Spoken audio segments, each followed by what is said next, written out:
Imagine being able to reverse age-related energy decline. The Hume band helps you slow aging, prevent age-related energy decline, and detect early signs of illness before they impact your life. Easily see if your daily choices are aging.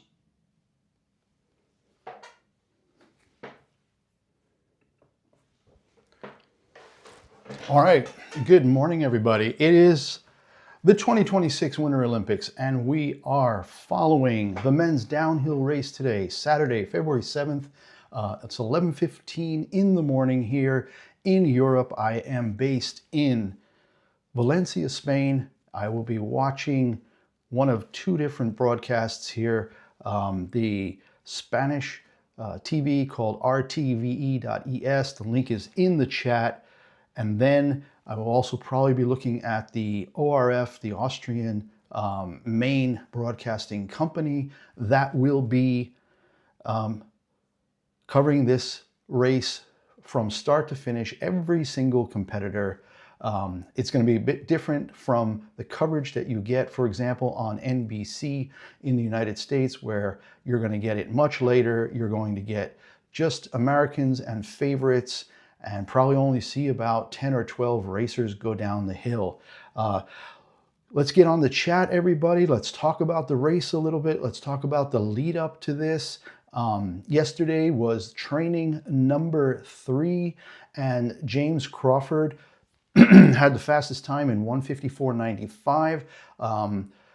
Daniel Hemmetsberger of Austria was second, 1.68 seconds back, and there were a lot of big gaps after that.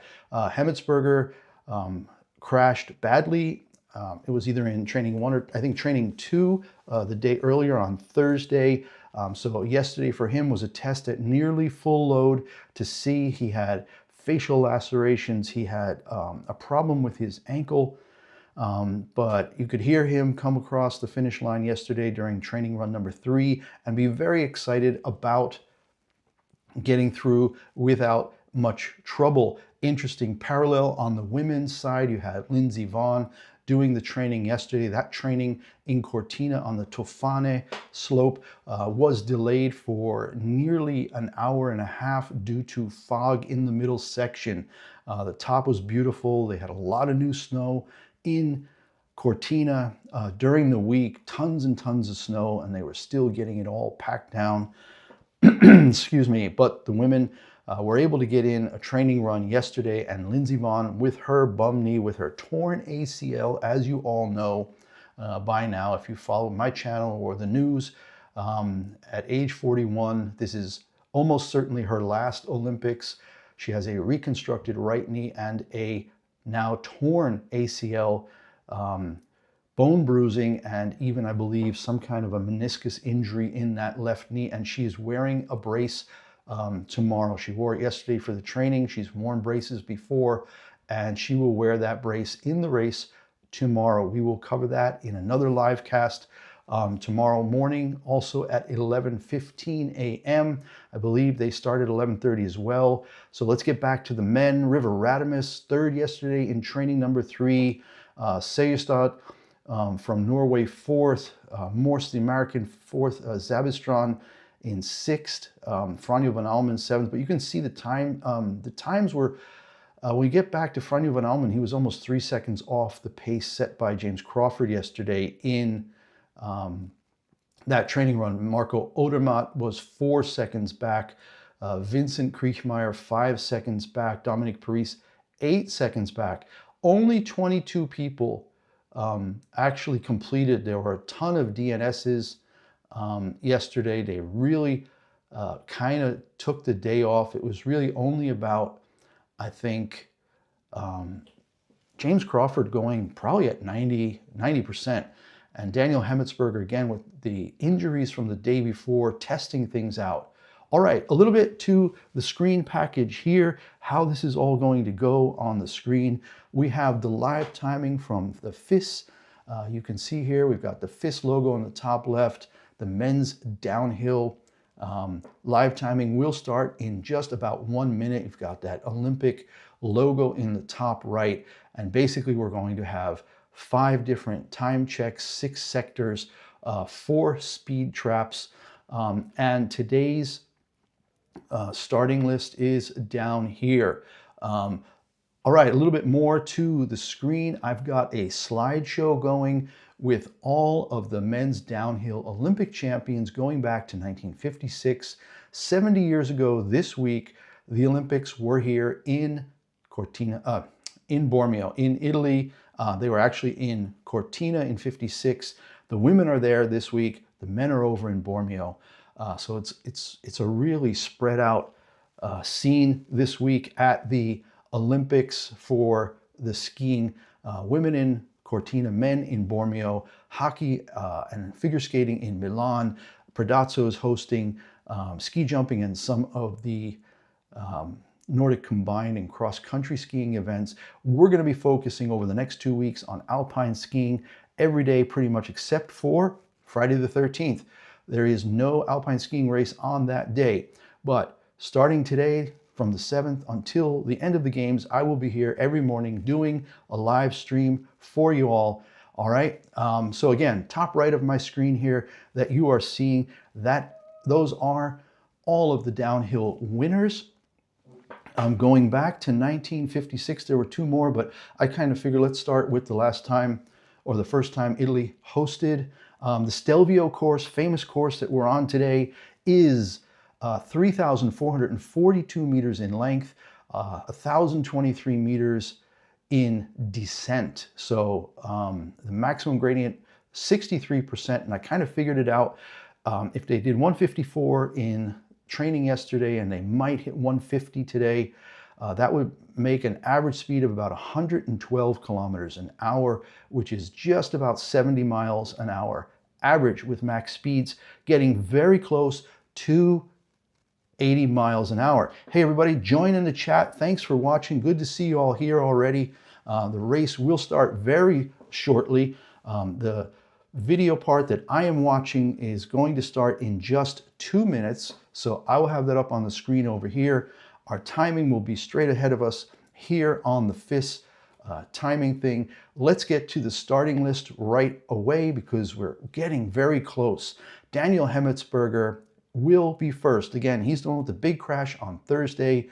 Second yesterday in training, number 3. James Crawford, number 2, who was first yesterday. Bryce Bennett will be third from the US, 6'7" American. Maxence Moussaton with bib 4, followed by another Frenchman, Nils Alphonse, son of the famous Luc Alphonse. And then it starts to get serious with the real medal contenders. Not that the first 5 guys can't medal, but it would be a surprise given how dense the field is, how good the field is among the favorites. We've got Alexis Monet in bib 6 coming down, followed then by another Swiss, Marco Odermatt, and then the trio is complete with Franjo von Allmen, who won last week in Crans-Montana by a huge margin. I think it was 0.65 seconds. We did that live stream, and it was an amazing display for him in the run-up to the Olympics. Vincent Kriechmayr, probably his last Olympics from Austria. I think he owns one World Championship gold in the downhill, maybe in the Super G as well. But it's probably the end for him as far as Olympic career is going. Some interesting facts down the bottom of the screen, as you can see by the approximate speed, there have been no repeat winners. Never, ever has somebody won 2 times in the Olympic downhill. And no country has ever swept all 3 medals. Okay, and we've seen repeat winners and country sweeps in almost every other winter sport. But never in the men's downhill. All right, we are 1 minute from going live here with the video feed. I'm going to bring it up on the other screen here. It's up and I am seeing commercials. But yes, it's here and the start list is there. We're right about the same place they are as far as giving the start list. Wow, thank you guys for watching. See that there are a bunch of you on here already. Please join the chat. Let's talk about this while we're here. We're going to be together for about an hour and a half if everything goes off according to schedule. All right, continuing. After Kriechmayr, we have Nils Allegre in 10th, and then another one of the big favorites in his home country, Giovanni Franzoni, in bib 11, starting 11th, followed by his countryman, Dominik Paris, also a fellow in his mid to late 30s who probably won't be back for another Olympics. Then Ryan Cochran-Siegli, 13th, and Mattia Cassé, 14th. Florian Schieder of Italy as well has been skiing great. And then Adrian Smith-Sierstedt, who did well in the training yesterday. And then Cameron Alexander, 17th. Elian Leto from Finland, 18th. Mia Hrobat, who's had a bunch of great results over the last few years, in 19th. Rogentin in 20th. Anybody else afterwards who has a chance here?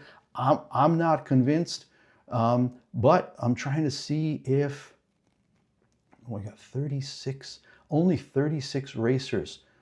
So yeah, I think, yeah, we'll probably only be here for about an hour and 15, hour and 20 minutes. It's going to go bang, bang, bang. Everybody's going to get through, hopefully injury-free. And we are getting very close now, just 3 minutes. Let's see if they're sending down. Yep, they're sending down a test guy now with the camera. Beautiful, beautiful weather today. Brilliant sunshine. I have a background image here of the finish line in the Stelvio. You can see, I move out of the way here for the camera, green screening that with the background image of the finish line on the Stelvio course. And it really looks like that today.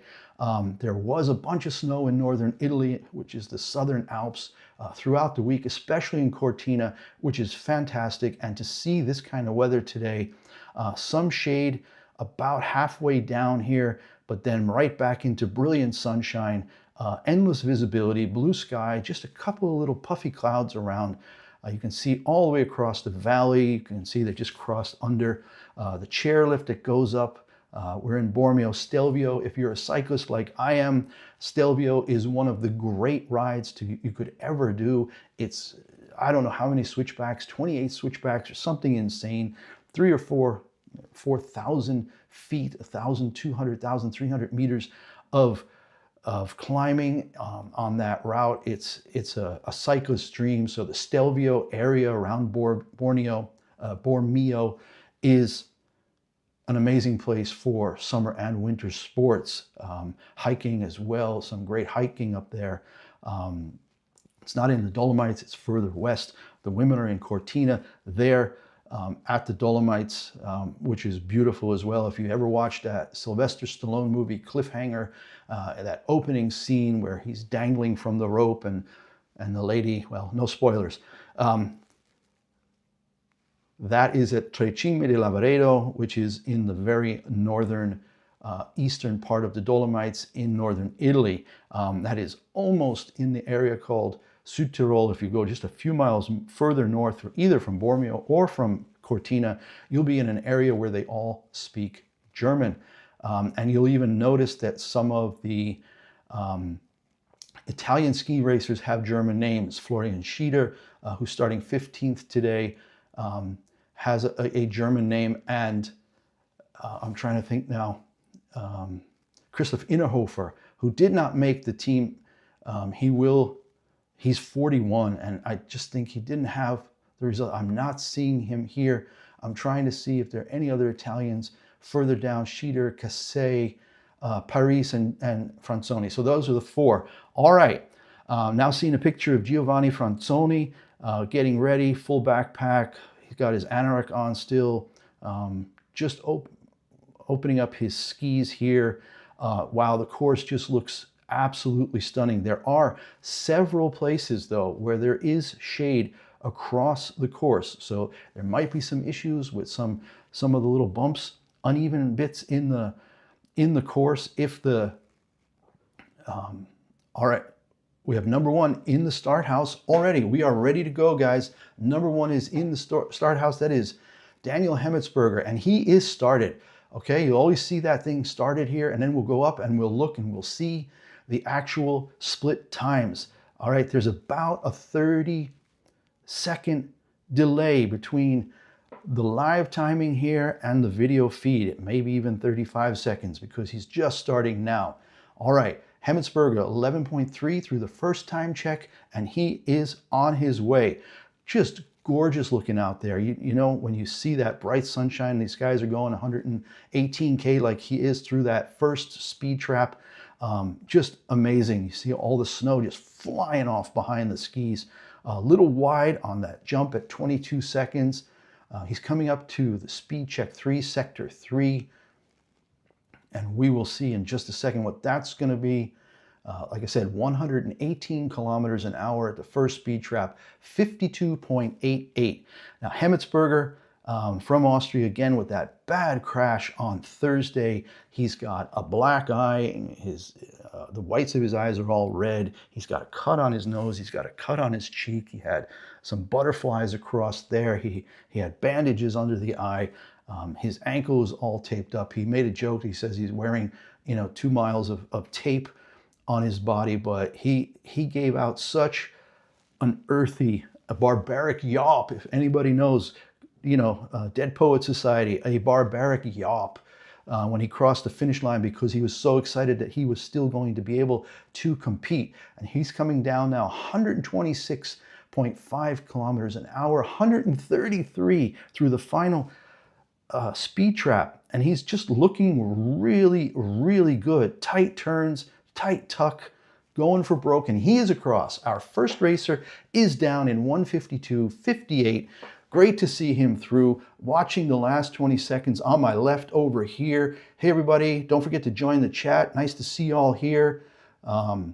Travels with Tony, covering all kinds of things to get you from A to B. I love motion, whether it's cycling, skiing, swimming, bullet trains, you name it. But Hemmetsberger looked really good, and the drone footage is amazing. They've got the high-speed drones now following these guys at over 100 kilometers an hour. James Crawford, number 2, is on his way, and he is through the first time check, 7/100ths ahead of Hemmetsberger. So now we're going to have our first comparison, and he's in that kind of a purplish red Canadian ski suit today. Wow, it's just fantastic. It's everything you dream of for an Olympic downhill. All right, he is a little bit faster through the first speed check, only 5/100ths faster than Hemmetsberger at sector 2 at the time check. And he is coming down now, approaching sector 3. That comes at about 52.5, 52.8 seconds. We'll get a good check, and we can see now he's in 53.06. So he actually lost 23/100ths, almost a quarter of a second to Hemmetsberger in that third sector. So moving along 100 kilometers an hour, just slightly ahead of Hemmetsberger at the second speed check, speed trap, and he's going to be, there's a big chunk here. There's almost a 30-second chunk between sector 3 and sector 4. So don't get to see what's going on there. I'm actually watching it over here right now. There's more of kind of a wavy thing going on here, and he's through that last check, 124.80. Lost another 1/10 of a second to Hemmetsberger. So Hemmetsberger really going for broke after the injury. Whoa, a 51-meter jump for James Crawford in sector 4. Unbelievable. He's keeping it close, 27/100ths. His speed is just about the same, 1.8 kilometers faster, and he's across the finish line in 1:53 flat.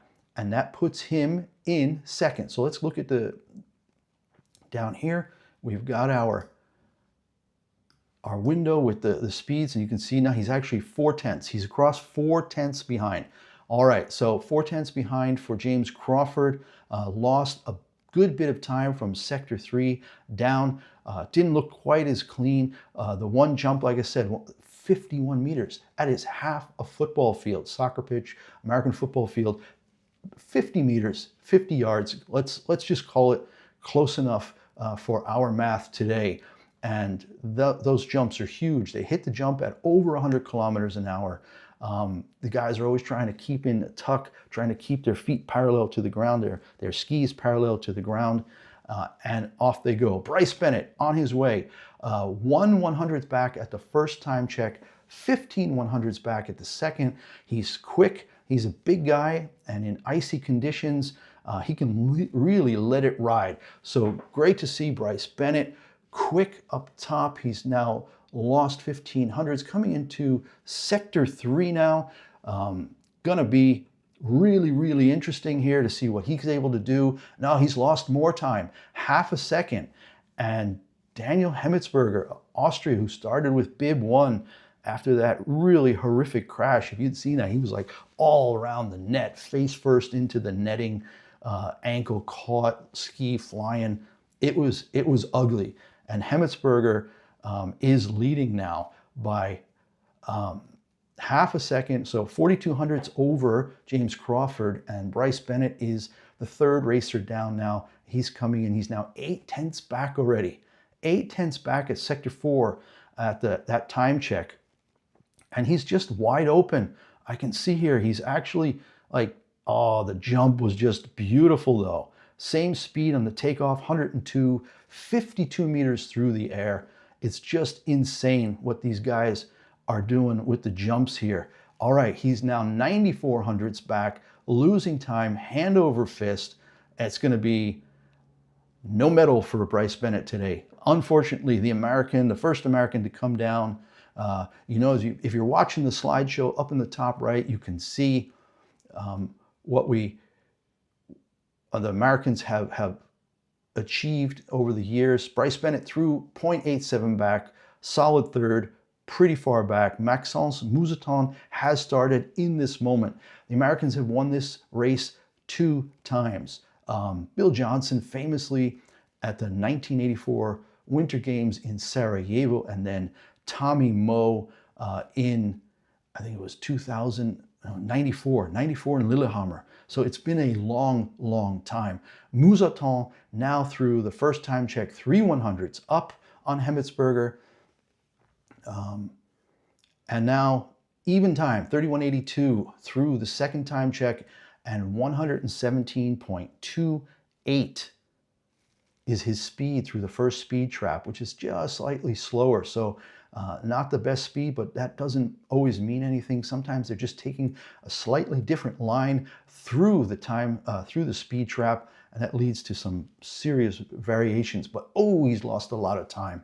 He's lost a lot of time between time check 2 and 3, almost 9/10ths of a second. So yeah, speed's still good, but he's right there, but he's almost a second behind, only halfway through the course. You know, if this keeps going, this is not going to be a good look. And he's coming out of his tuck. I'm seeing it on the screen over here. Again, it's about 30 seconds behind, but I'm seeing him a bit tentative coming up.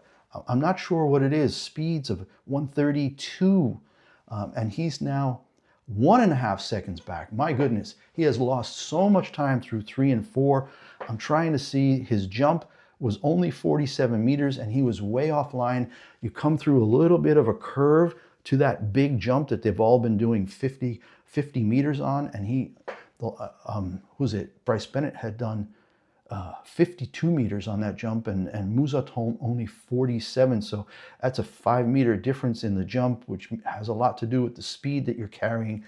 And Mousseton, very fast, 136. Oh, and DNF. Oh, and he crashes. Oh my gosh, crashing at 135 kilometers an hour right at the finish line, 2 gates from the finish line. He is okay. Let's just start there. He's fine, he's up, he's shaking his head, he's waving to the crowd already. Took a real bad spill there. Hemmetsberger in the hot seat, leading time through 4 racers, and he's even he's waving to the camera, pointing to his eye. I don't know, he's like, I can see you, even though it's that black and red and evil looking. His eye is absolutely a mess. All right, who's next? We've got Nils Alfond next. Up top here, you can see the marquee scrolling.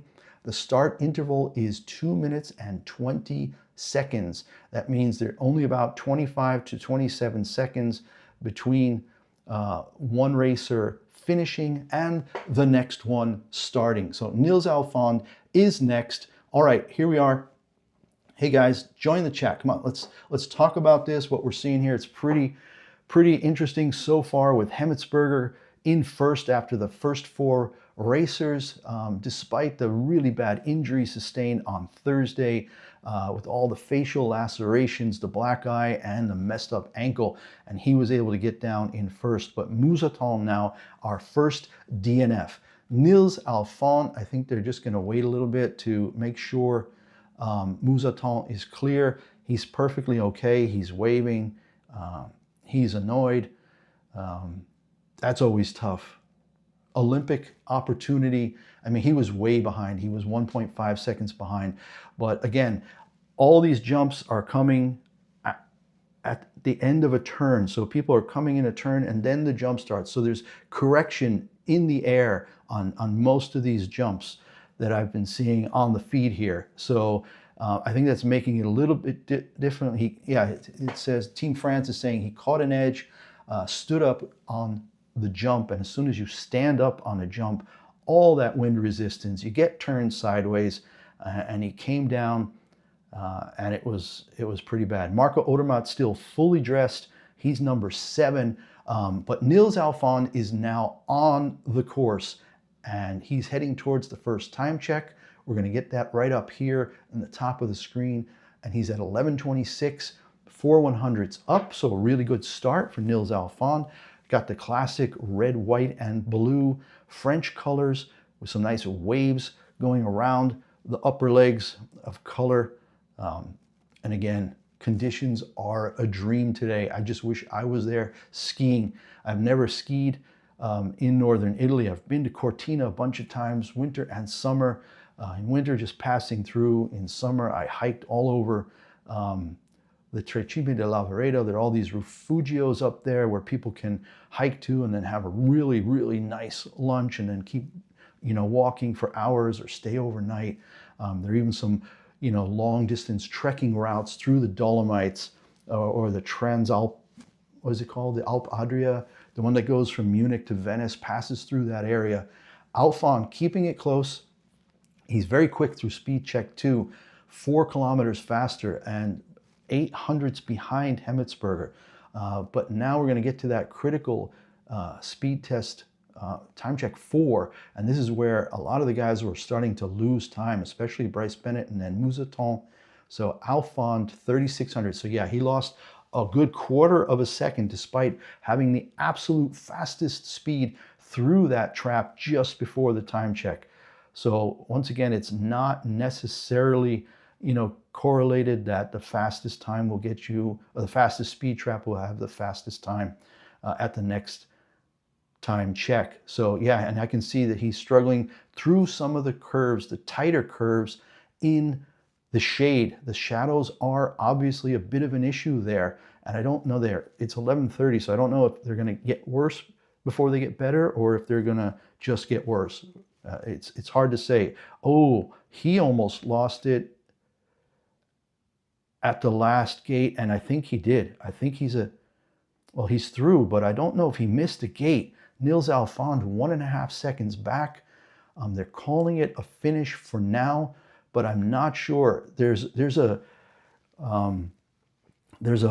bump just before the last jump, and he got lifted, and then that got him completely cattywampus as he approached the last jump, but he avoided the net by about 1 meter, and Hemmetsberger, body language, sitting in the hot seat at the finish going, oh my God, how did he not crash? So Nils Alphon is through. His time will count. And now we've got Alexis Monet, and he has started, and he is not off to a good start. He is 38 100ths back already at the second time check. Daniel Hemmetsberger, could this be, one of those great stories where you go from a bad crash and not even knowing if you're going to compete on Saturday in the Olympics to actually medaling? Now, don't get me wrong. I know that Odermatt and especially Franjo von Allmen have something to say about this, but Hemmetsberger has definitely set the bar.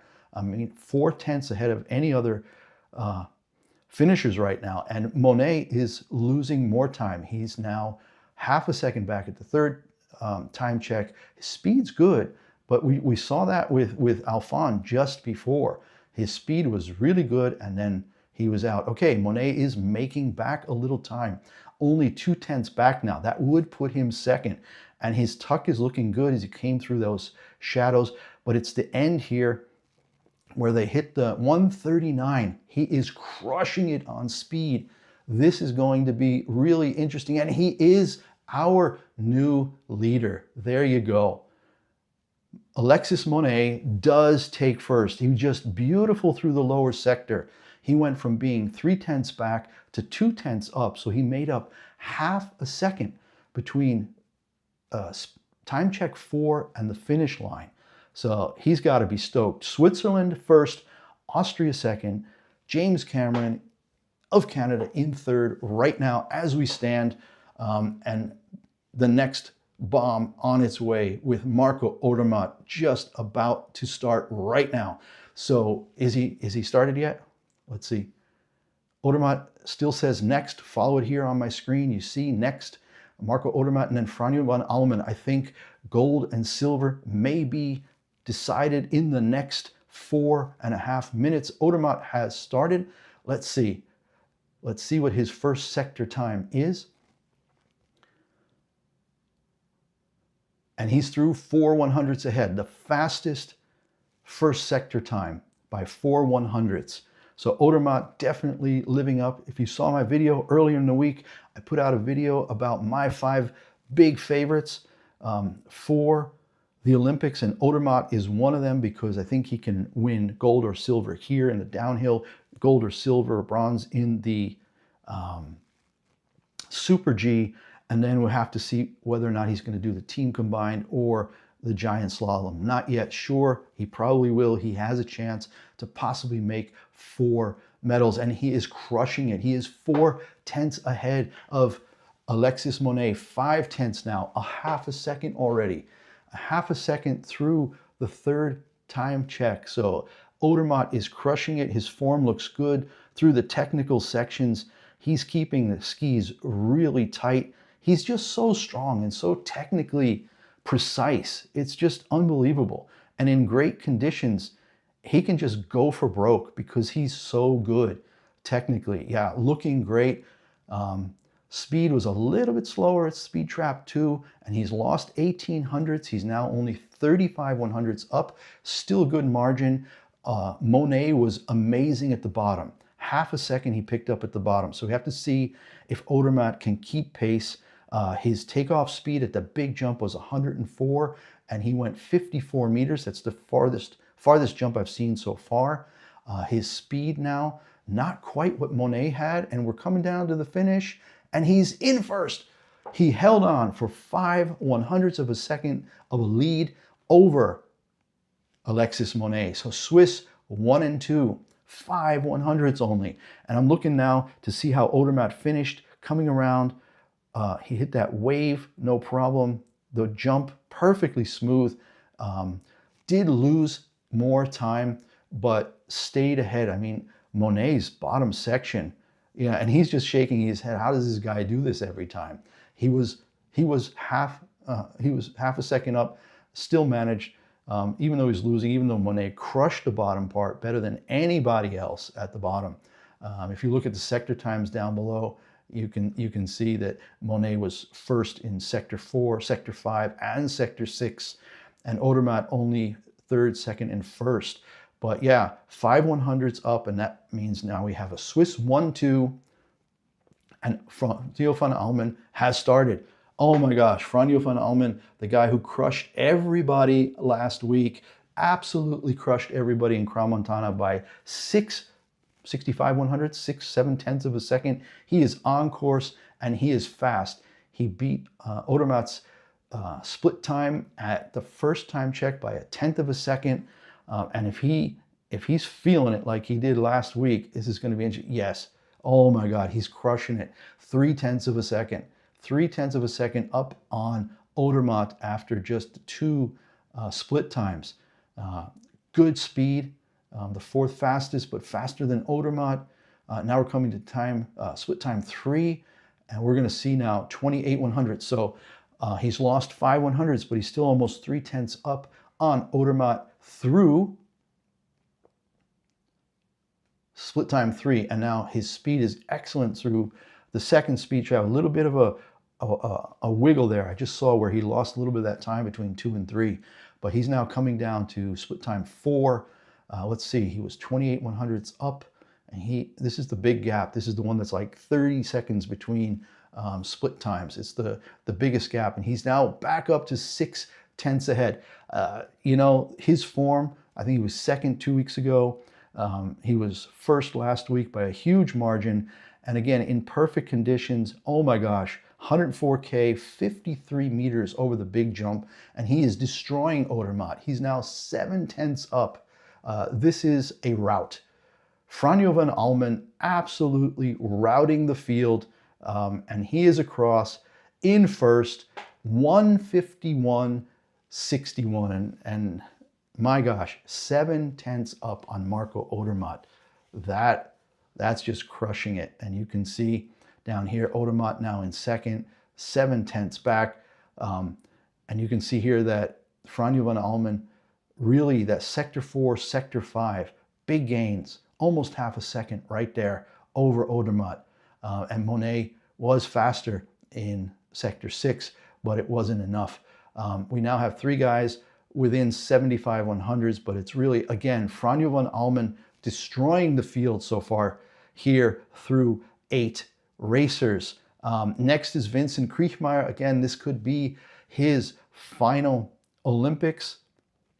I think he's 31 years old, not exactly sure. Vincent Kriechmayr is 34. So yeah, I don't see him coming back for another Olympics.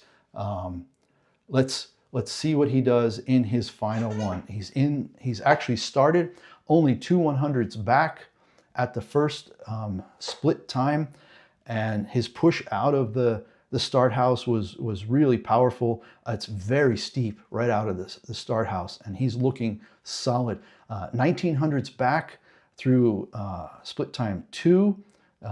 Holding it together.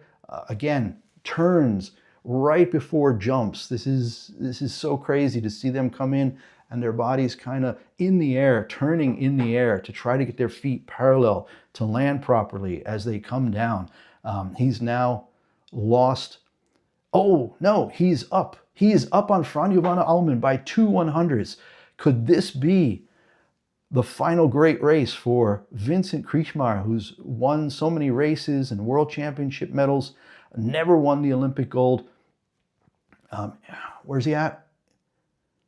200ths up, coming through speed check 2. He's a little slower, but now we're coming up to the 4th split time, and we should see it any second. Again, this is the big gap. No, he's lost. He lost 6/10 between 3 and 4. So he's still in a position for a medal if he can not lose any more time. And I'm trying to watch over here to see what happened. The jump was big, but a little slower, 101 kilometers an hour and 51. He's now 7/10 down, and good speed, 139, almost 140 kilometers an hour. We have to see if he can get in under 7/10. No, 77/100ths. Oh my gosh, Kriechmayr is going to kick himself. He's in 4th. Let's scroll down here and show you. 70, 75, 77. Second, third, and fourth, only 7/100ths of a second apart from each other. Odermatt in second at 7/10 back. Alexis Monet in third, 75/100ths back. And now Vincent Kriechmayr, 4th. Oh, 77. He misses 3rd place by 2/100ths of a second. Now, the race is not over. We still have good guys. Nils Allegri and, of course, Giovanni Franzoni. Remember, Giovanni Franzoni won Kitzbühel just a couple weeks ago. He is the rising star this season. Now, I don't know if, the way Franjo von Allmen is skiing these days, if Franzoni's got a shot, but we're going to watch. Now, one before him is Nils Allegri, and he is on course, and he is 7/100ths back through the first split time. So racer number 10, bib 10, Nils Allegri of France, on course and headed down. Coming into speed check 2, that's at about 31.5 seconds. Going to see his time any second pop up here, 31.93. He's now already half a second behind.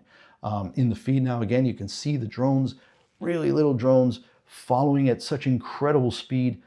These guys are doing 100 to 120 to 140 kilometers an hour.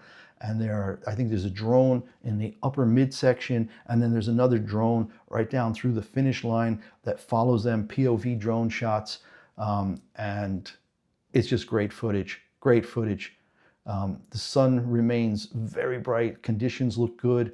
But yeah, Nils Allegre made up some time there coming into split time 3. He's only a quarter of a second behind. You know, really nice through the technical section there as I'm watching it on the feed over here. And now we're going to see what that turns into coming into sector 4.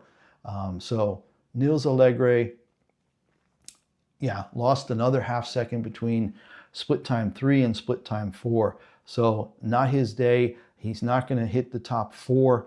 If this keeps going, his jump, pretty big jump. They didn't flash up the stats on the jump for him just now. But yeah, coming into that last, he's over a second behind now through sector 5, the 5th split time. So I look to him to be maybe 1.3, 1.4, okay, 1.2 seconds behind. And that puts him solidly in 6th position. So you've got three Swiss. Remember what I said at the beginning? No country has ever swept a men's Olympic downhill. It's looking like it's possible today. And we're going to find out really soon, because next up is Giovanni Franzoni of Italy at home in his home country in Italy, in Bormio, and he's probably the only one. Dominik Paris right after him. So 11 and 12 now. These are our 2 big guys who have a chance of still breaking in to the medal ranks. And Franzoni, oh yeah, watching the Nils Allegre, almost lost it about 10, 12 seconds from the finish there, just getting really, really far back on his skis. Giovanni Franzoni on course. So let's get a look at his first time. 3 100ths back, so he's right there. We're moving down. So 11 seconds for the first split time. Then it's 20 seconds until the second split time at about 32 seconds. So we're going to see really quickly now where Franzoni stands. Again, he won Kitzbühel. Amazing race win for him just 2 weeks ago. And then they had Crans-Montana where he didn't do so well. Maybe saving strength for this. He's 2/10 back after the second split time. Fastest time though at the first speed trap. So he's got his gliding going. He's got his speed going. Looks clean from what I see over here. Again, thinking we're about 30 seconds behind here. We're going to find out pretty soon. Yeah, his speed's good. His speed's good through the second speed trap as well. And now we're going to see how that translates, because we have that big gap, that 30-second gap between 3 and 4. And that should be coming up any second now. Giovanni Franzoni, young guy from Italy. I think he's only 24. He should be there. There we go. 16 100ths back through time check 4. He briefly had taken the lead at split time 3, and now he's 2/10 back. So he's lost a 10th, but 2/10 back still gets him on the podium. So this is where it comes down to. Will he break the sweep? He's really fast. 136 through the final speed trap, and he is in 151.81, second, 2/10 of a second back. Gave it his all. Giovanni Franzoni splits the Swiss dominance. We're going to scroll down here and see it. You can see now just 2/10 back, and they're in a world of their own. Franjo von Allmen 2/10 ahead of Giovanni Franzoni, and then it's a full half second back to Odermatt in 3rd. Now, Odermatt's got to be a little bit nervous now, because anybody else gets up in there and he loses his medal. Monet's already out of the medals in 4th. Kriechmayr out in 5th. And it's just Odermatt hanging on now to 3rd after just dominant performances by Franjo von Allmen and Giovanni Franzoni. How's it going on the chat, guys? Anybody talking? Here we go. I'm trying to see my sister. She's doing the training on the women's downhill. to the only place I think you can watch that is on the ORF side, sport.orf.at. If you have VPN, you can get in there and you can look and see the women's training. I know the timing is on the Olympic side. You can watch the timing. So yeah, good question there from Leon Schwenke. Is she actually a competitor, an athlete? Wow, that's so cool. Yeah, well, let's look over there. We're going to get through one guy, and then I'm going to look over there and find out exactly. Dominik Paris is crushing it right now. He is in the lead through time check 2 and has the fastest time at the first speed check, and he is still in the lead. The Italians making noise here after the Swiss had a sweep going. First, Giovanni Franzoni breaks it up and is second, and now we have Dominik Paris, also of Italy, and he is 1800s up after 3 time checks, a little slower at the second speed trap. And we're going to see right now, Sector 4, how does it look for Dominik Paris? Sector 4, again, we got that 30-second delay, and he is 12/100ths back. So still right there. This is not looking good for Marco Odermatt. Odermatt is on the verge of losing a medal. It's going to be tight though, because Paris is now through Sector 5, 3/10ths back. His last speed, we got to see, he's got to be above 136, 137, a really solid speed. So looking now at Dominik Paris coming through the final, and he's in third, half a second back. And Italy, the home nation, has shattered the Swiss dominance, the Swiss sweep that had been, playing out here through the first 10 skiers. We had Swiss 1, 2, and 3. And, Dominik Paris, he's a vet. He's a wily vet. And he knows the Stelvio so much. And yeah, they're showing him come across. And Odermatt looks pissed. He's holding his water bottle and he's kind of clapping a little bit with his water bottle. Like, yeah, you knocked me off the podium, you jerk. So yeah, Dominik Paris, really great. Little trouble through. Oh, he almost missed the gate. Holy cow. But he is in third. All right. Women's, let's look real quick for our friend there in chat. The women's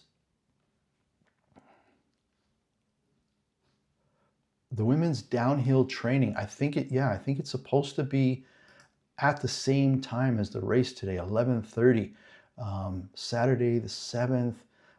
Curling, yeah, we don't need that. Alpine skiing, women's downhill, third training. Breezy Johnson was first. Trying to see, do we have a filter here for country? Where are you from? Where are you from, Leon? Matilda. Oh, for Chile. She's racing for Chile. Okay, let's take a look. Schwenke. Okay, they're in the middle of it right now. They are 23 riders in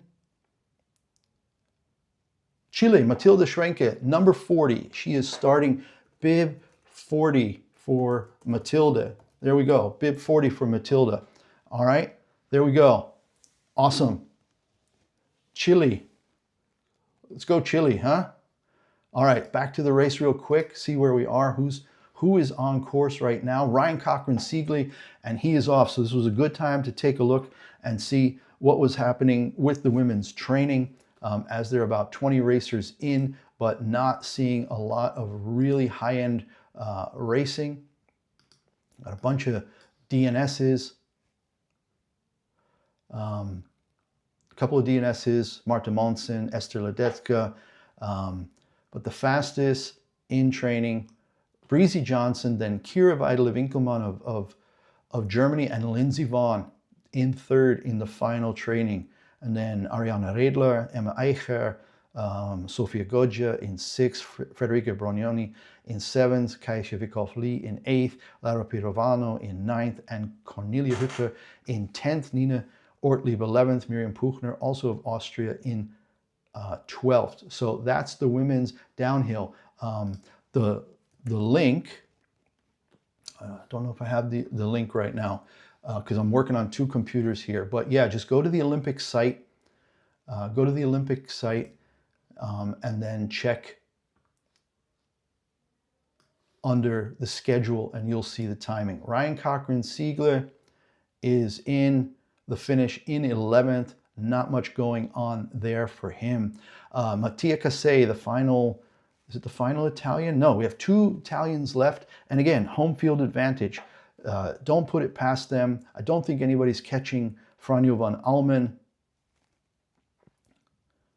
Oh, okay. So an ex-student, Matilda Schwenke, racing for Chile, an ex-student at Stratton Mountain School in Vermont in the northeast of the United States. So yeah, very cool story there, Leon. Thanks for sharing that with us. And yeah, let's see how she does. Appreciate the love there. Really enjoy doing these live streams. Always wanted to be a sportscaster, I guess. I just love sports and I love motion. And I spent a lot of time in my youth in Austria skiing. Probably spent 17 years there altogether. So lots and lots of skiing, and just love the speed and the precision that these folks, men and women, get going down there. Okay, Mattia Casei of Italy, bib 14. He is half a second back through the third time check. All right, I can definitely follow her. Is that her YouTube channel? At Matilda Schwenke or Instagram? Just let me know and she'll get a follow from me for sure. All right. Yeah, we've got Mattia Casei. He's over a second back, so time check 4, not his day. But right after him, one of my dark horse picks, Florian Schieder of Italy, and he is next. So, all right, let's get back up and see Mattia Casei. Fast, almost 139 on the final speed check, but he is going to be way back. Yeah, 1.67 puts him in 10th overall. Still ahead of Bryce Bennett and Ryan Cochran-Siegler. The Americans not having a great day. Nils Alphon, the slowest of the finishers. Maxence Moussaton with that crash right at the end in the last two gates, unable to keep it up after across that final jump. So Moussaton, the only DNF in beautiful conditions today. So absolutely loving it.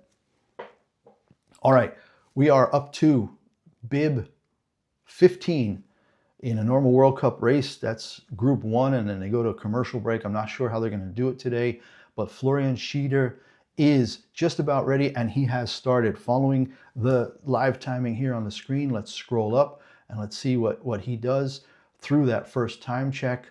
I mean, Casei was fast, but after 11 seconds, almost anybody can be fast. Schieder, 7/100ths back. It's not really telling. Let's see what he does at the second split time. All right. Hey, everybody. Nice to see so many people watching. Thanks for joining me. We are going to be here every single day throughout the Olympics with coverage, live streams of all the events. Tomorrow we have the women's downhill, of course, with Lindsey Vonn after that horrific crash a week ago Friday in Crans-Montana, where she tore her ACL, bruised her patella, I think, and also did some damage to her meniscus. And yet she is all wrapped up and she's got a brace on that left knee, and she is racing tomorrow in the downhill. So don't forget to join us tomorrow. I'll get the scheduled live stream up onto my channel right after I finish covering the race today, so that you guys can mark it and set your reminders for tomorrow, because that would be a story like no other. That would be a story like no other. Unbelievable if she were to come back and still medal with a ruptured ACL. All right, we're back, and it's Florian Schieder, and he has lost a ton of time. He's 1.8 back through the fifth time check. So we are running out we are running out of hopefuls here for a medal as it currently stands. Franjo von Allmen with another great performance, not quite as dominant as last week in Crans-Montana, where he was 6,500s up on the field. He just edged out Giovanni Franzoni by 2/10 today. And then Dominik Paris splitting up that dominance, that early dominance of the Swiss skiers, coming in third with bib 12. And what that did is it knocked Marco Odermatt, one of the big favorites, off the podium. Yeah, Schieder is across in 12th, almost 2 seconds back. So a tough race for him. Who's next? Are we still 2:20 between racers? Still looking to see. TV break. We are at a TV break. So yeah, definitely trying to find out who else. We've got some good people in the second group. Yeah, Adrian Seierstedt. Sorry, I'm butchering that. Let's try it again. Adrian Seierstedt, Norwegian, with bib 16. He'll be the first racer after the TV break here now. And I think it was in Kitzbühel that he was right there and then crashed with almost no time left to go to the finish line. So he's definitely good for it, you know, a surprise. And then Cameron Alexander right after that. And then if we go a little further, we still have a couple of guys who can make some noise. Mia Hrobat, who's finished in the top 5 in so many races. Stefan Rogentin, another Swiss racer who's got great results. And then Raphael Hasser of Austria, Brody Seeger of Canada, and then a couple more of these guys who've just had such great races lately.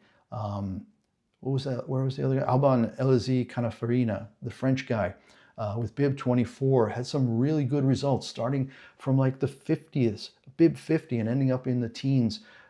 So yeah, Stefan Babinski, number 25, and then Jeffrey Reed of Canada in 26.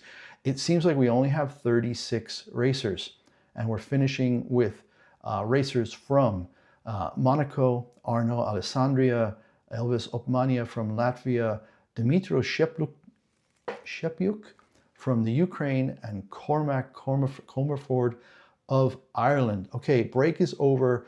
Seierstad of Norway on course, 1200s back at the first split time. Now half a second back already with a slower speed. So he's just not, oh yeah. And the first jump, he got pushed out way wide. So I can see where he lost time already. And you can see a lot more shadow now on the race course, a good 30, 40, 50 seconds. So I think it's a combination. It's angle of the sun and some cloud cover. As we come down here, looking at him about 36 seconds back.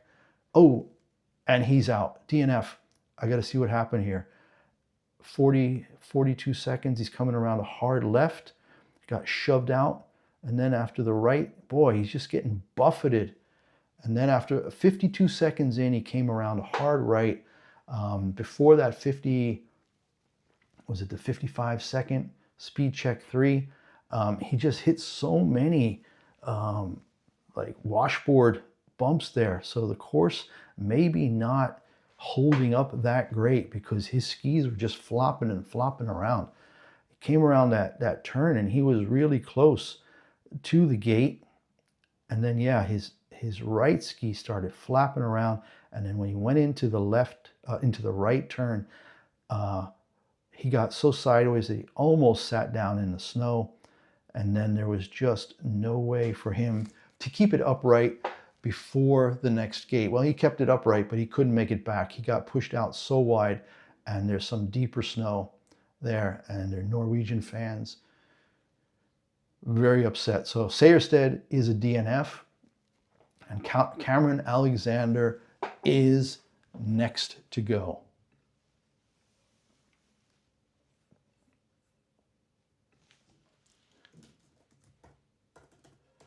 Well, thanks very much. Glad to hear that. All right, so we are up to bib 17, Cameron Alexander, and he is on course, 1500s back, through the first time check. You can follow it up here on the screen. Again, all the stuff on the screen today, we got the live timing from FIS up here. So we've been following everything.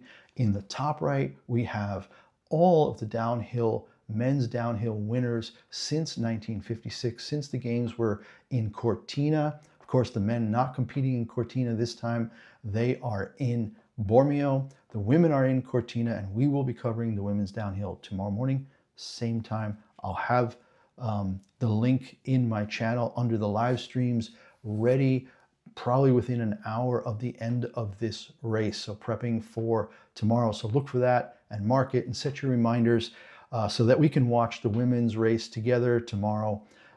Cameron Alexander, almost a second behind at the third split time. So losing time quickly, that puts him 15th. So he's really on his way to a less than stellar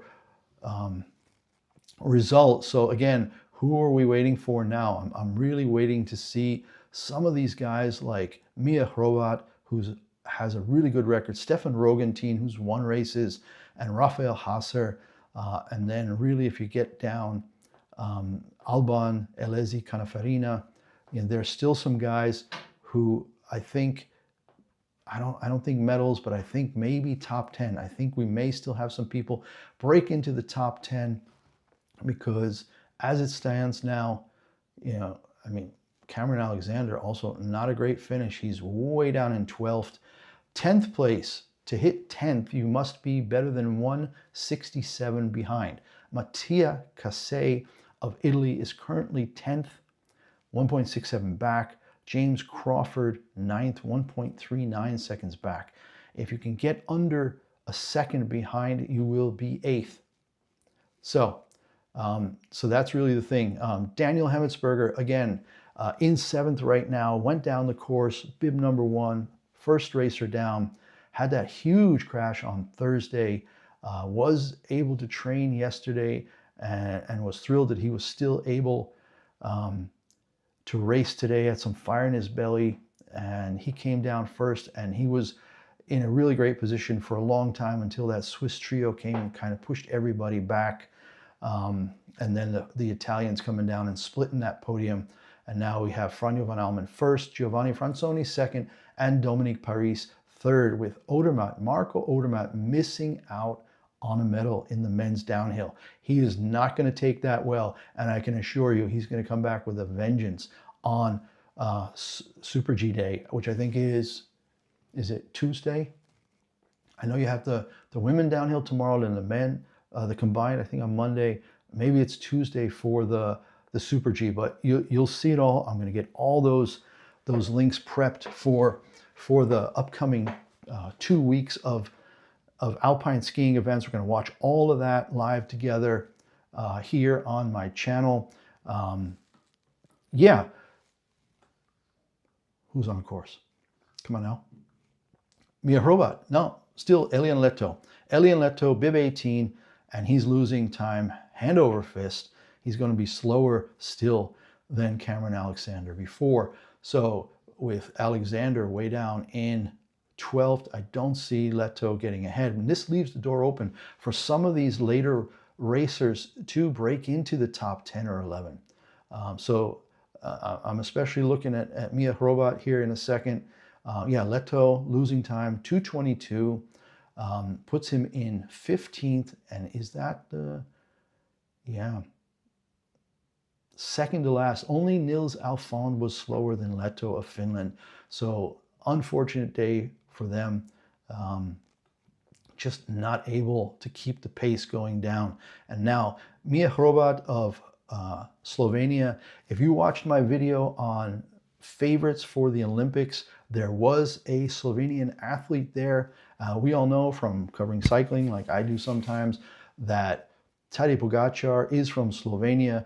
Primož Roglič from Slovenia used to be a ski jumper, and maybe the best lock, if you had to put money on who was going to win 1 or 2 gold medals in these Olympics, it is a Slovenian athlete. It is Domen Preuc, ski jumper, and he has completely dominated the ski jumping scene this year. There have been 20 ski jumping events.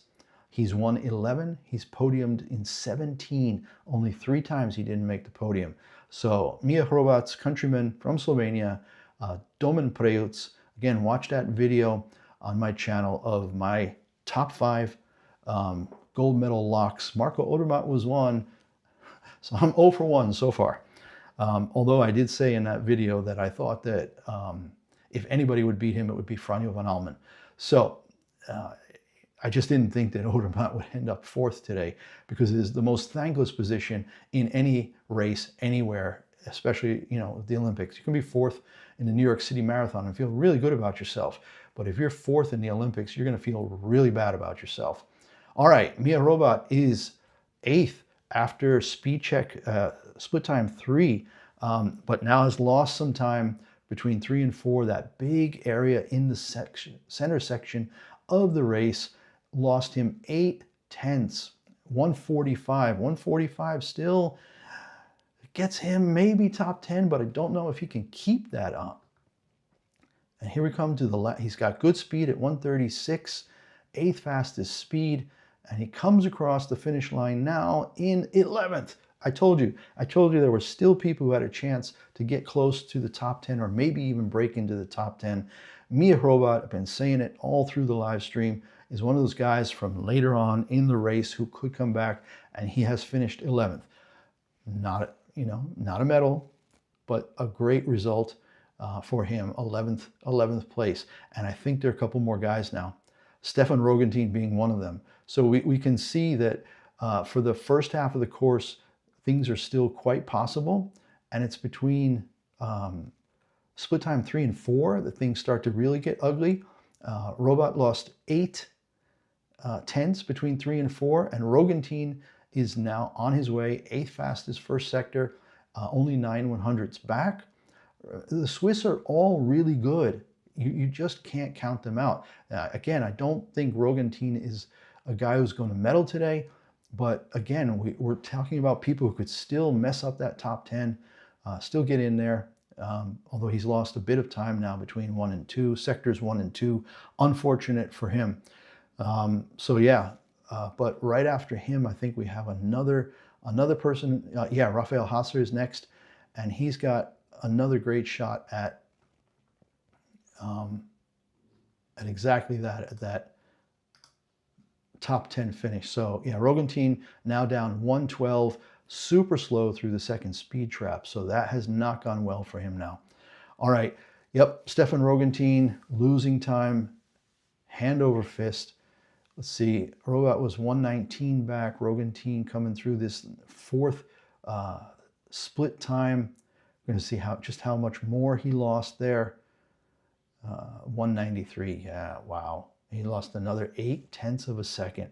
So there is a lot of time to be lost, and I think it has something to do with the shadows.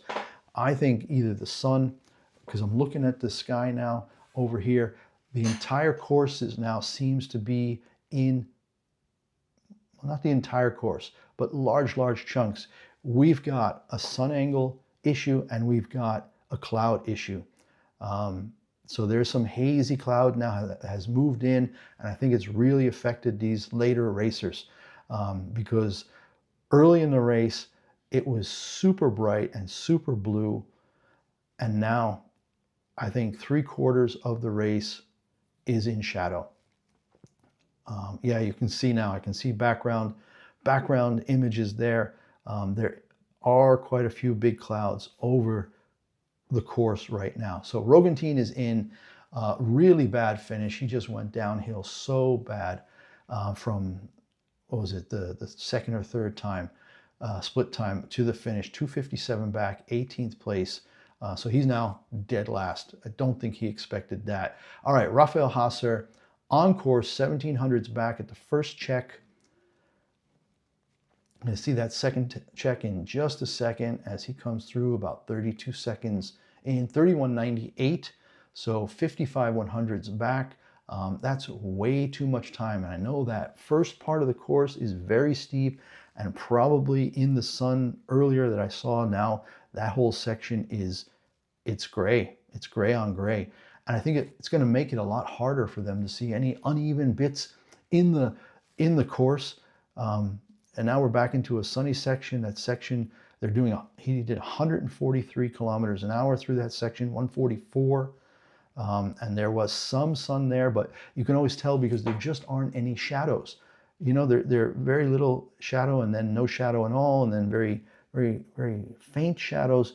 So yeah, what we saw in the beginning of the race was completely different. And we have got a great POV shot from the drones now. They start really high up, probably like 30, 40 meters above the race course, and then they drop down really, really steep and come in behind the racers from about 1 minute on. Again, I'm watching the RTVE feed on my laptop over here. I'm based in Spain, so for me, I don't have to use VPN to watch it here. And Rafael Haser coming down now, 1.79 behind through the final check, and he's in 1.89, so 14th, not great again. So yeah, I don't think we're going to be able to get a lot of great times after this, just because it seems to me that there's too much shade now. Having a little trouble with the interaction on that one screen with the split timing. There we go, back again. All right, yeah. One more time here. What do we got? What do we got? We've got, who's next? After Rafael Haser, we've got Brody Seeger of Canada, and he is next.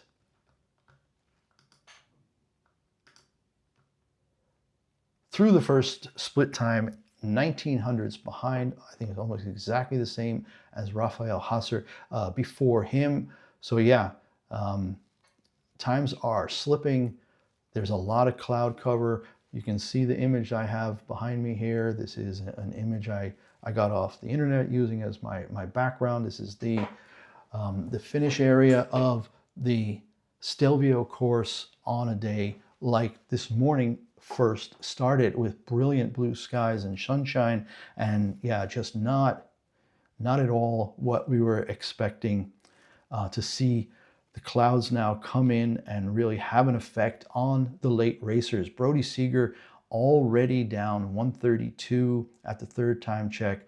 Speed almost 7 kilometers an hour off the pace at speed trap number 2.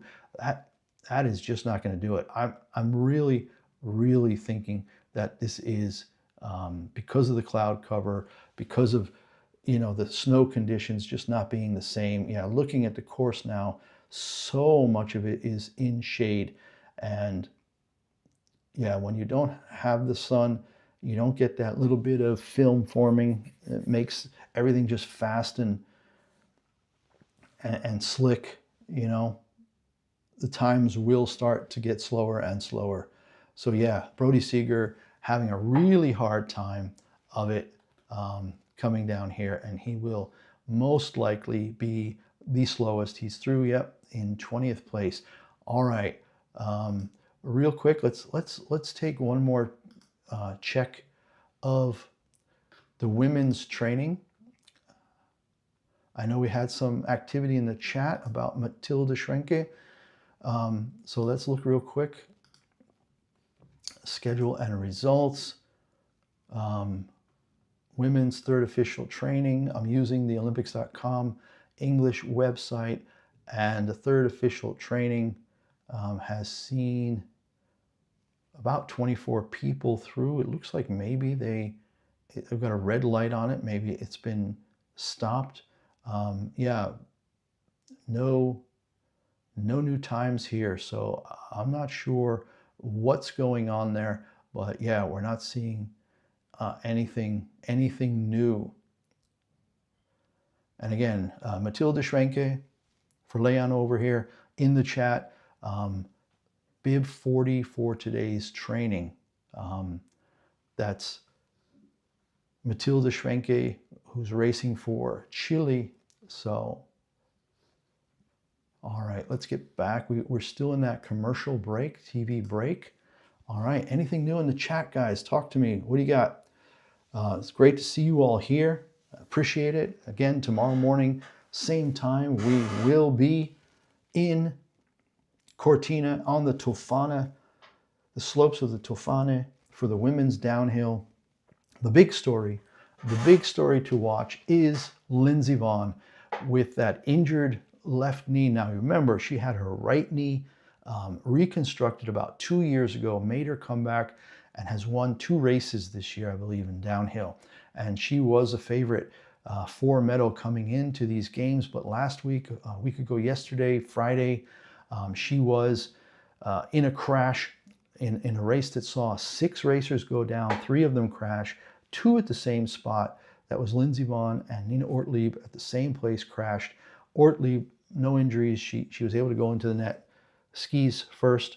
Vonn got spun around, her spinal airbag deployed, and she went into the net backwards, but her left leg got caught with the skis still on, and her left knee was at a really ugly angle. She got up, she had a lot of pain on her face. You could see she was able to kind of ski down, and I guess she skied down because she thought she had to maybe get through the finish line in case the injury was so bad that she would not make the Olympics.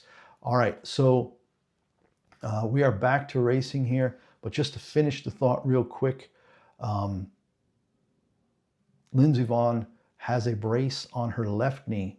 She has a torn ACL. She has bone bruising, I think, on the patella, and she has a meniscus injury as well. So her left knee is shot. She's probably going to have that reconstructed. She's 41.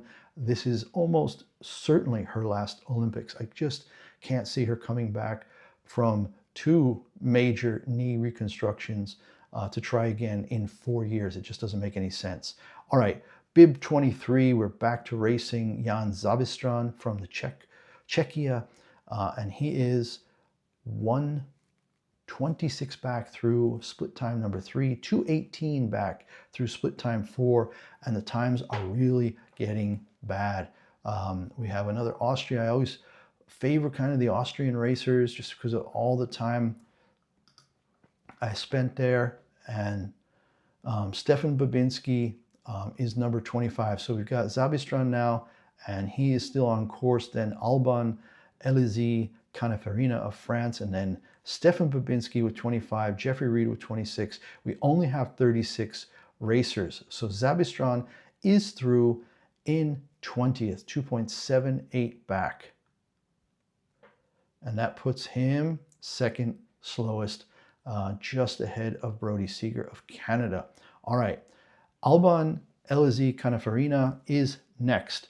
And why I enjoy this guy is because he started some of the last races with bib numbers over 50 and still finished in, I think, the top 15 or the top 20 of a couple of races. So I hadn't heard of him before, but he is on his way now. He has started. He is 1600ths of a second behind at the first time check.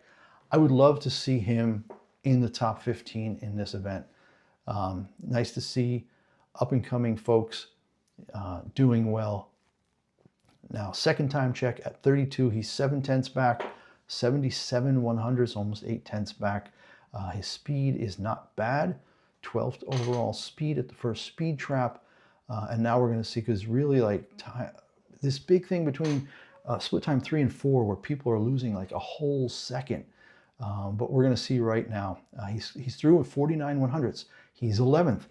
I told you to wait for this guy. He's 11th overall right now, and he's doing so much better than the last 5 or 6 guys before him.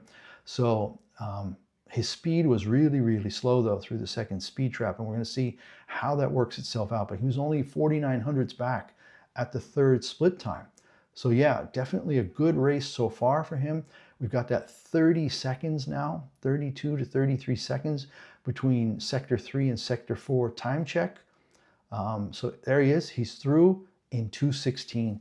So whatever happened, I'm going to look over here now on the thing, because you don't lose that much time when you're doing so well unless something happens. He lost 1.6 in that one sector. That's too much for guys at this pace. So I'm looking 124. He got a little wide. Yeah, it didn't look that bad, but maybe it was just that shady area and there's just no way to take the speed. But he looks good. I mean, his speed was good, and he's now in unfortunately lost a lot more time coming down after that. And 3:29, 21st, second last. Wow. He had been 11th through the third time check, and he just lost it. Yeah, that's unfortunate. Okay. All right. Something happened. He's holding his left hand. I think he probably hit a gate really hard. He is in some kind of pain. Just seeing here, I'm going to see here, came over the jump around that right turn. Beautiful jump right into the tuck. Poles never left his side. Ah, there it is. He hit a groove coming around a pretty harsh left turn, got pushed off the edge of the race course, and there's some deeper snow there, and he just was not able to get back. And as soon as you hit a little bit of deep snow, you lose so much time. All right, Stefan Babinski on his way down, and it doesn't look good. Right away, he's lost a second by the second time check, 1.5 by the third time check. So yeah, I'm trying to see early on what happened. The first jump, he got all cattywampus with his right arm flailing. Second jump, much cleaner. As I look now, speed 140, 141 kilometers an hour, so almost 85 miles an hour. Again, the average speed for this, I put it here on the screen, 112, approximately 112, 113, maybe a little under 112 today, because my 112 was based on a finishing time of 150, and Franjo von Allmen finished in 151.6. So I'm going to say high 111s to 112 kilometers per hour, which is just about 62 and 7, almost 69, 70 miles an hour. Average speed for the duration of the race. Again, just watching Stefan Babinski, he is through in 21st, 3 seconds back, and you're seeing really big gaps now. 3 seconds, everybody finishing kind of dead last. The last couple guys are second to last. And I'm just thinking that the shade, the shadows, the changing conditions in the snow, just not making it any easier for anybody with a higher bib number to compete. Jeffrey Reed of Canada, I wonder if it's Ken Reed's kid. Wasn't it Ken Reed back in the day? Let's look real quick. Jeffrey Reed, Canada, skier. He's 28. Does it say anything about his? Yep, he is the son of Alpine ski racer Ken Reed. So Jeffrey Reed, another family member like Nils Alphon, was the son of Luc Alphon. And let's see, he's, lost 8/10 through the second split time. So Jeffrey Reed having a tough go of it right away here. I'm trying to see who's next. Simon Jocher of Germany with 28. But this is really, we're getting to a point where there's nobody left who can break in. We've got 2 more Americans. Kyle Negomir is next, and then Sam Morse with bib 29. We will finish all the way through the 36 racers with our final racer is Cormac Comerford of Ireland with bib 36. So we have 10 to go. Jeffrey Reed holding his own, 1.3 back, 2 seconds now at the fourth sector time, 2.3 seconds. So starting to lose time again, just like Babinski before him, especially after the sector 3 time. It's just all shadows. It's all shadows on that middle section, that 40 seconds or so, 50 seconds through the middle, where it was brilliant bright sunshine for the first 10 or 12. And Jeffrey Reed is in 21st. So a little better than some of the guys before him.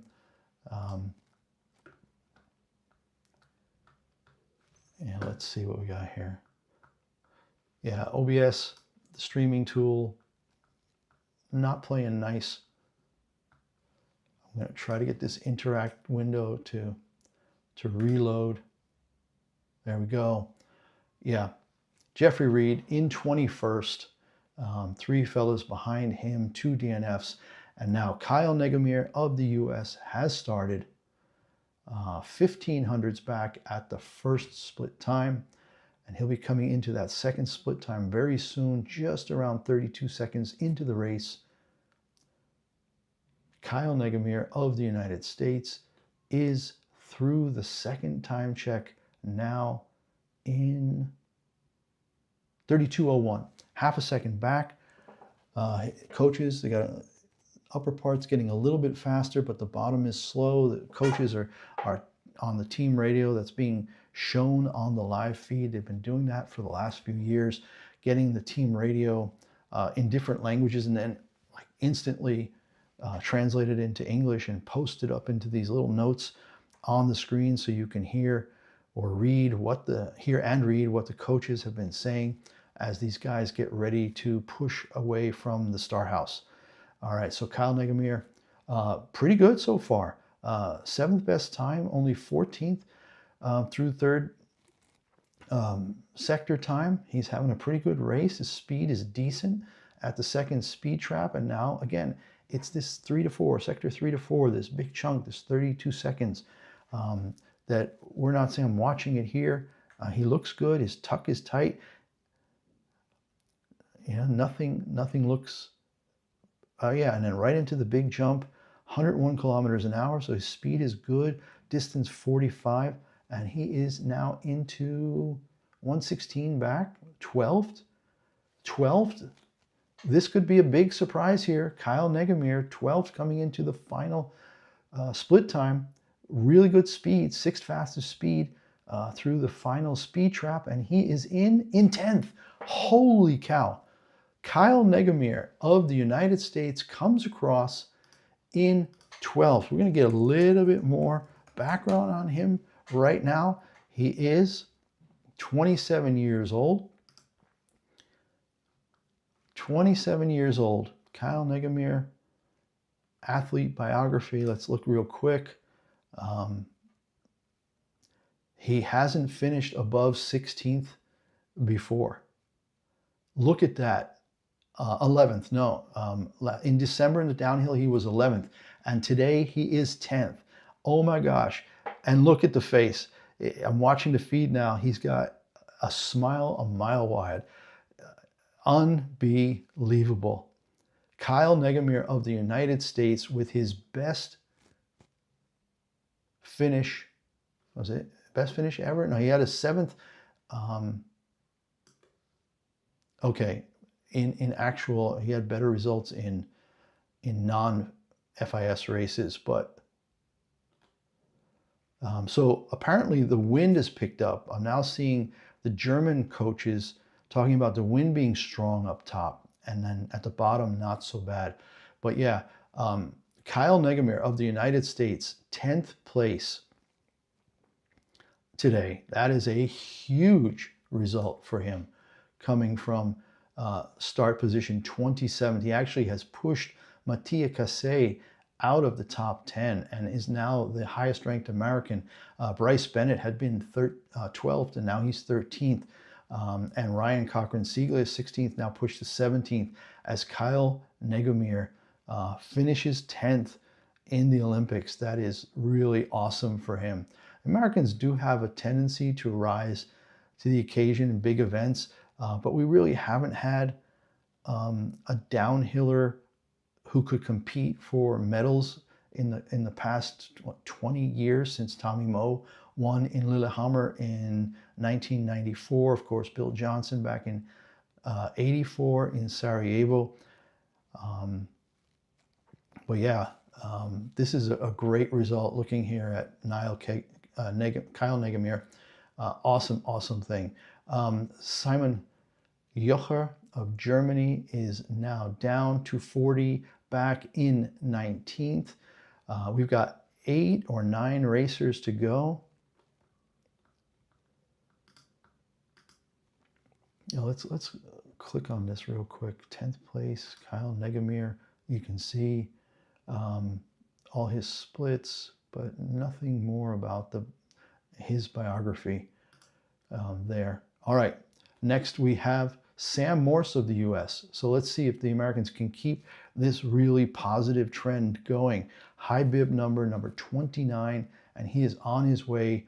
1700s through the first time check, 5900s through the second time check, and he is down heading towards time check 3, which comes just before the second speed trap.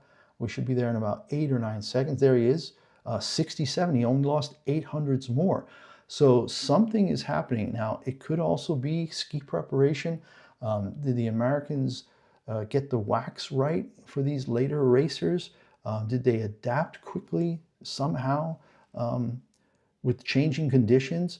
But yeah, we have a pretty good run going here. Again, really slow through the second speed trap for Sam Morse, but he had the 4th fastest speed at the first time check, and he is 158 back. 158 back is not so bad, given his bib number. And here he comes. Okay, his speed's back up, 184. If he can finish around 220, that would put him, I don't know, maybe in the top. Maybe in the top 20. We will see in just a second here. He's in. Sam Morse is 18th with a strong finish. Again, 2 Americans in the last 3 racers with really, really strong runs.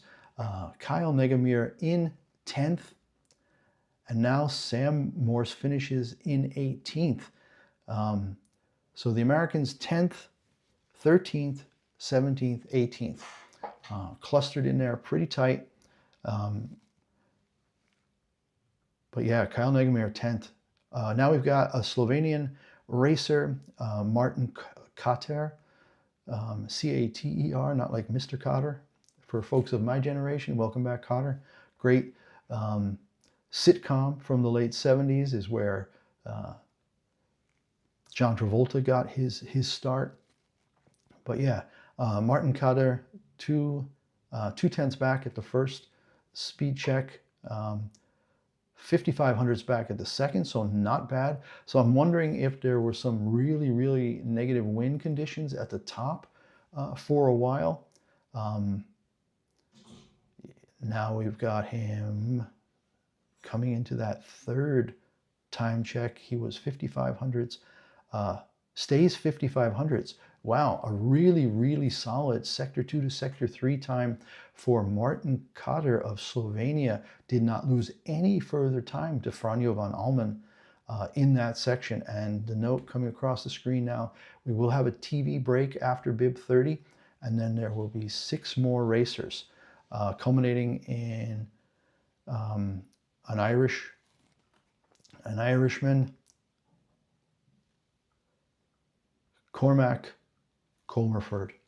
All right, how's he doing here?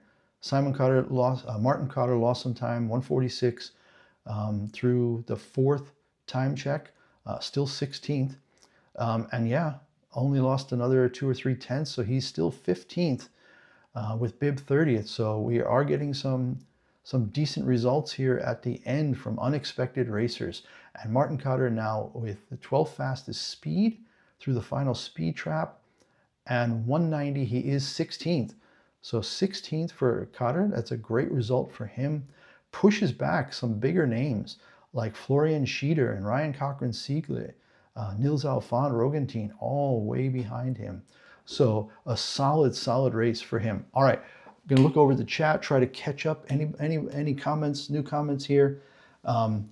We are getting down to the nitty-gritty, the last 6 racers. We had early sweep going with the Swiss, with Odermatt, Franjo von Allmen, and Odermatt and Alexis Monet. And as I say on the screen here, there has never been a sweep in the men's downhill by a country in all of the history of the Olympics in men's downhill skiing.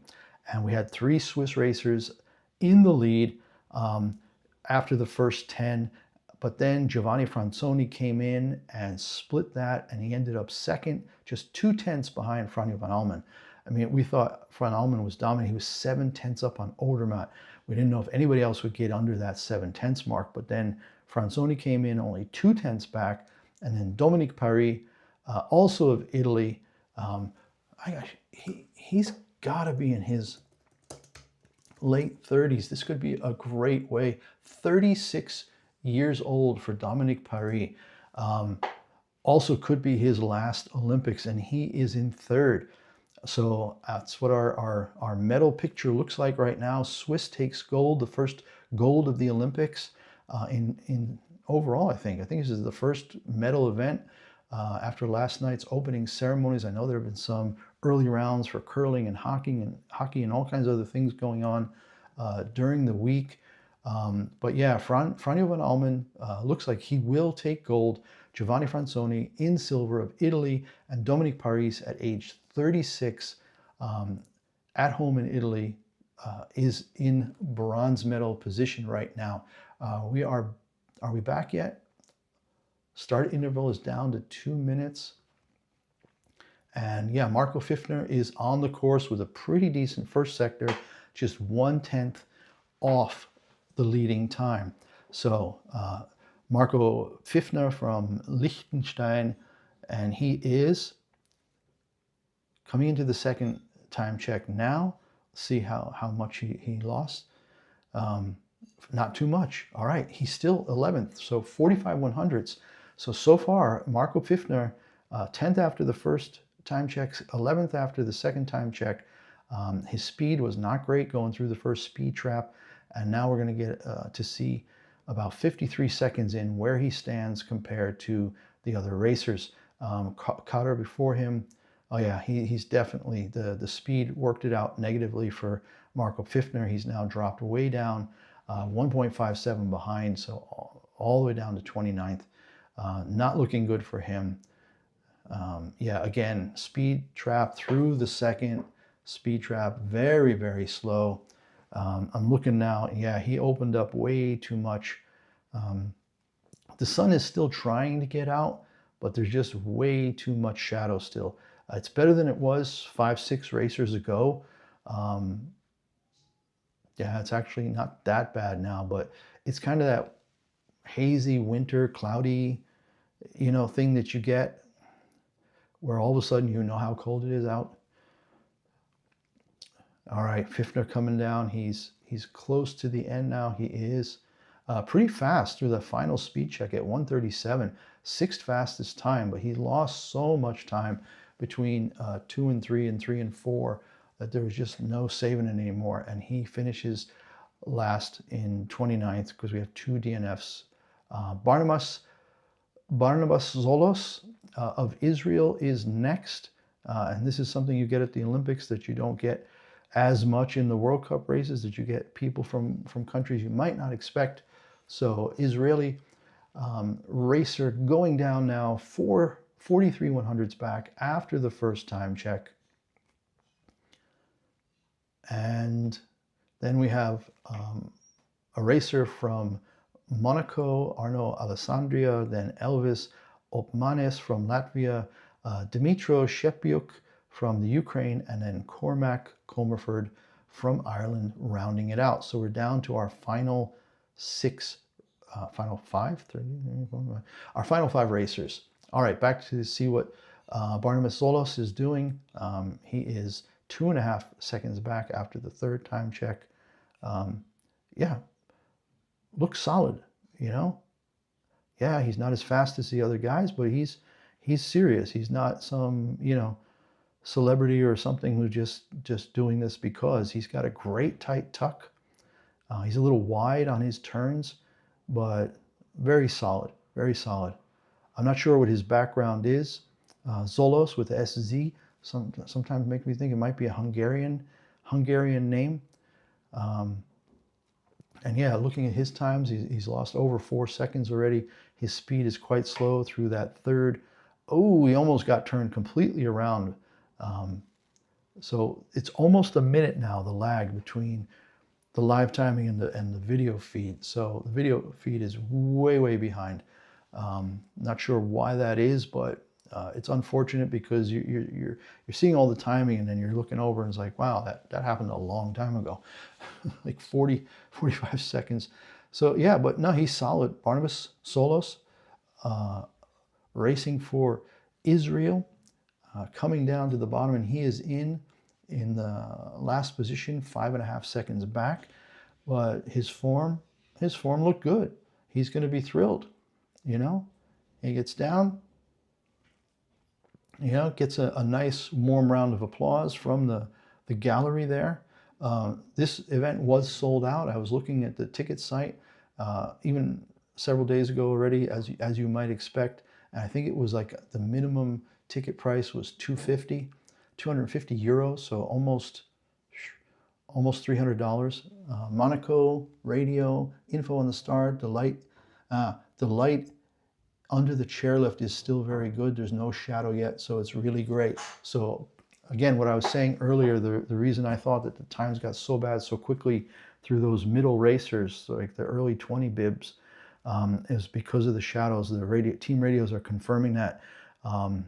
Yeah, they had a lot of problems with the light.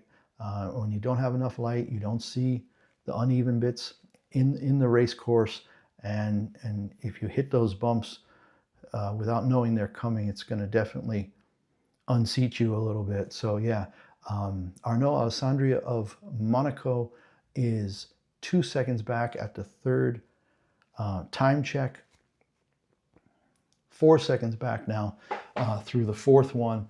So yeah, but we're going to stay around. We're going to make sure we watch everybody. We're going to watch everybody get down. We've only got 4 more racers to go. We currently are on Arnaud Alessandria of Monaco, and then we've got Elvis Opmanis, who's already started. Bib 34 is started. And then Dimitri Shepyuk, and then Cormac Comerford. And then we will be done for today, and we'll be back tomorrow at 11:15 again, I believe, for the women, for the downhill. Just going to double check real quick to make sure that we've got the schedule right. Olympic, and I will put the link in my live stream tab on the YouTube channel. As soon as this race is over, I'll get the other thing going. Let's see, the schedule and results, women's downhill skiing. It is 11:30 race time. We'll be on 15 minutes ahead of time to talk more and get this all going. But yeah, we are down to Elvis Opmanis after Arnaud Alessandria finished in 31st. So Elvis Opmanis, then Dimitri Shepyuk, then Cormac Comerford, and then we are done with the first alpine skiing event of the 2026 Winter Games. Milan and Cortina are the host cities. Bormio is where the men's alpine skiing events are being held. So we are going to cover all of the alpine skiing events. The only day I believe that there is no alpine skiing event is next Friday, the 13th. Ominous. So we'll see you pretty much every day. We've got the women's downhill tomorrow. We've got combined events coming up. We've got the schedule here on the 8th, Sunday the 8th is the women's downhill, the 9th. Let's see. Yeah, I think the 9th, alpine skiing into 2026 Winter Olympics. Yeah. All right.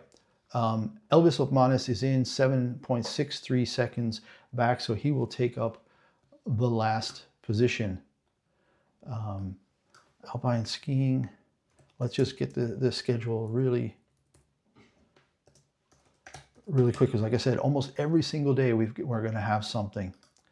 Yeah, the 9th, we've got training for the Super G Tuesday.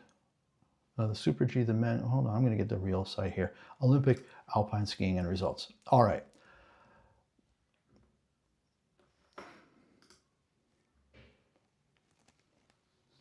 No, that's not it. All right, February 6th, 7th, 8th, 9th, 10th. Something wrong with their site right now.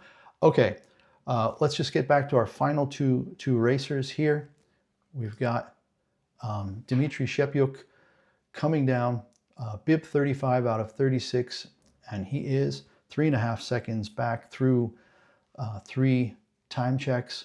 Again, solid form, a little wonky on that one. There's a side hill coming through a really tight turn, and that's where you really can see that the strength between the first tier racers and some of these later guys on these traverses.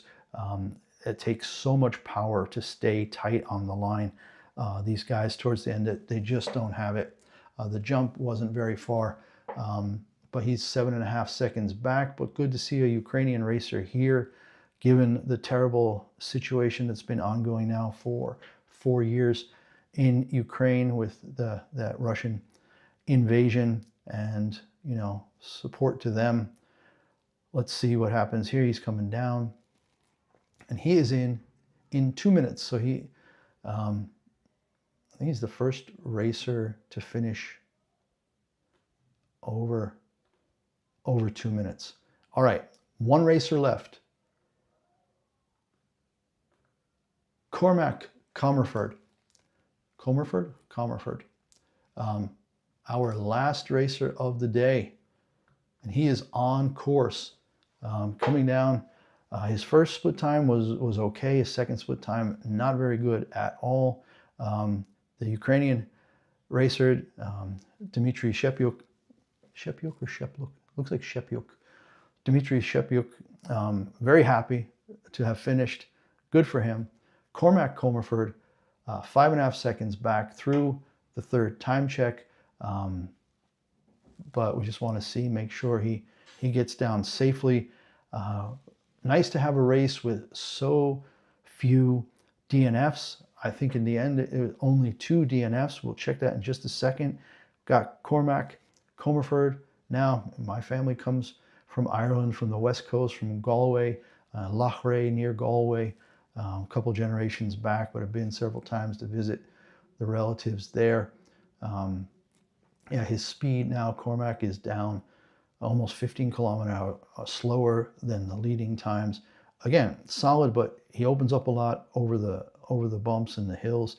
Over that big bump, he only flew 19 meters, only hit it at 87. So there's a huge difference there in the speed that he took along. He's now 11 seconds back through the final time check, sector time, and we will see him cross the line now. 126 kilometers an hour, 2:04:40. All right, we are done. We are done with the men's downhill. All 36 people started 2 DNFs. Maxence Moussaton just 2 gates from the finish, and he was not doing that badly. I think he was about a second, 1.2 seconds behind. He could have been top 12 or so, top 10. And then Adrian Smith-Sejersted from Norway, he crashed out a little earlier, didn't really crash. Moussaton actually hit the ground, and Sejersted did not. So we're done. Okay, guys, thank you so much for watching. Once again, we have the men's downhill in the books, and the gold medal goes to Franjo von Allmen in 1:51:61 of Switzerland. Then Giovanni Franzoni takes silver, 2/10 back from Italy, and then Dominik Paris, bronze medal at age 36, half a second back. And unfortunately, Marco Odermatt, one of the big favorites, probably for a silver in this race, given how dominant von Allmen has been last week and now today, misses out on a medal completely. Only 4th, 7/10 back overall, 2/10 back of Dominik Paris for that 3rd place finish. Rounding out the top 10, we've got Alexis Mornay in 5th, also from Switzerland. They had the top 3 for a while until the 2 Italians got in there. Vincent Kriechmayr in probably his last Olympic downhill at age 34 in 6th, missing out on bronze by 27/100ths. Daniel Hemmetsberger, 7th with bib number 1. He'd had that terrible crash Thursday in training and was able to come back and do another training yesterday, and all taped and bandaged, but comes down and ends up 7th. Great result for him. Nils Allegre of France in 8th. James Crawford of Canada, 9th. And then the big surprise is Kyle Negomir with bib 27, finishing 10th. So that'll do it for today, guys. Thanks so much for joining me. We'll see you tomorrow at 11:15 a.m. Central European Time. It's 5:15 a.m. Eastern Coast of the US and 2:15 a.m. Pacific Time. If you're watching from other places around the world, let me know. Join the chat, leave some messages. Really enjoyed this. And we'll see you tomorrow for the women's downhill with Lindsey Vonn. Hopefully she'll be able to keep her knee locked in with that brace that she has, and maybe even come through at age 41 with a medal with a torn ACL. I mean, it's a big storyline, right? All right.